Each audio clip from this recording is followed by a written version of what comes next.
Have you ever had a Catholic Lent crash out? It's nothing. Nothing happens. You try to do Lent, it falls apart. You have an idea, you're going to give up something 2 or 3 weeks in, kind of falls apart, and you get to Easter and you're like, well, that was worthless. I think there's three main mistakes that people get into when it comes to Lent, and they're very easy fixes. The first mistake people have when they approach Lent, and by the way, Lent is right around the corner. The Catholic Church is about to celebrate Lent. It's a 40-day time of penance, fasting, almsgiving. It's actually 46 days. I'll talk about that in just a moment. But the main problem that people make when it comes to Lent is, number one, they put it on autopilot. It's the same thing every year. I give up chocolate. What do you do? What are you giving up for Lent? I'm giving up chocolate. Same thing I did last year. Giving up chocolate. It's the same thing. It's kind of minimal. It's kind of checking a box. And, it's good you do something, right? It's good that you do something. But we need to take a step back and think, why are we even doing Lent, right? Are we just checking a box, or is this actually the season in which we fully recommit to be disciples of Jesus Christ? And if that's the case, then you're going to look at Lent more like, a sports season, or a period of getting into physical shape, or upping your career. Like, you think of major moments in your life, starting a family, takes a lot of effort, takes some intention, and Lent is supposed to be that reboot every year. So if we just have it on autopilot or put it on repeat every year, we're kind of missing out. And that's one reason that people have uneventful, uninspiring Lent. The second mistake that people make is they think of Lent as an obligation and not as an experience. So sometimes we think of Lent, it's like, man, Protestants don't have to do Lent. We have to do Lent. There are some confusing rules about it. I can't eat meat on Ash Wednesday. I can't eat meat on Good Friday and the Fridays during Lent.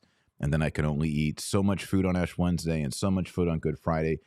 It's an obligation. It's something that's sort of hanging over you, instead of seeing the whole of Lent as an experience. Sometimes we overuse the word, or a journey. It is an opportunity to be inspired to draw closer to Jesus Christ. All right. So it's really about a mind shift. You have to look at Lent differently. It's not an obligation. It's an experience. And then number three, one of the biggest mistakes people have is they don't make a plan before Lent. And I'm sure we've all experienced this.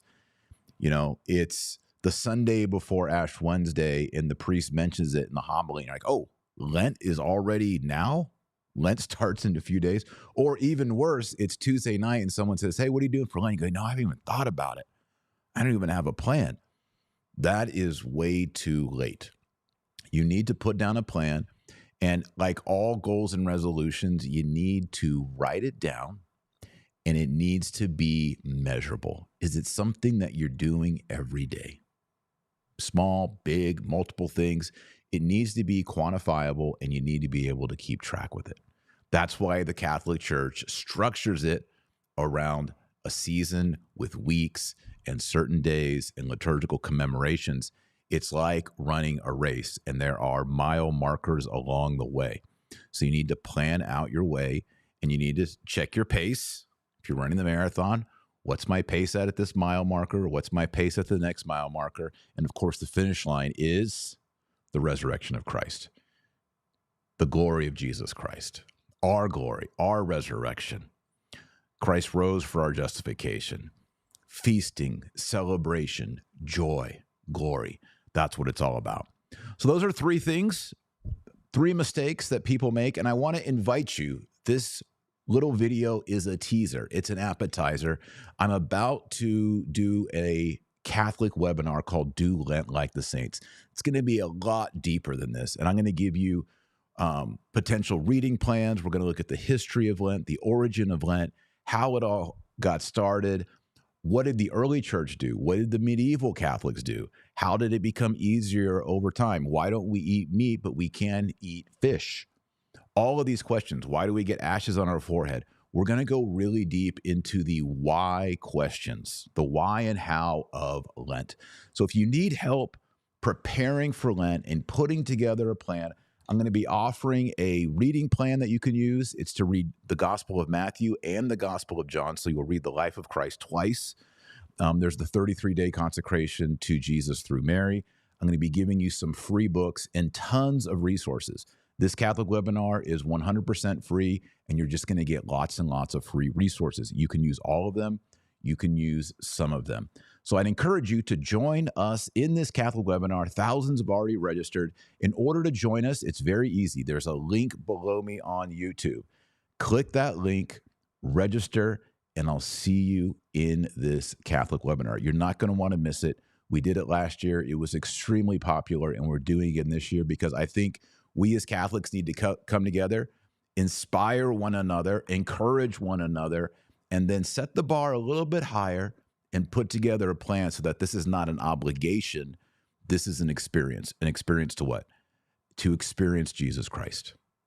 To experience Jesus Christ in his passion, in his agony in the garden, in his scourging, in his crowning with thorns, carrying the cross for us, for you, for me, and then feeling the nails driven through his hands on the cross, his 7 last words, all of that agony, all of his suffering, his passion for us.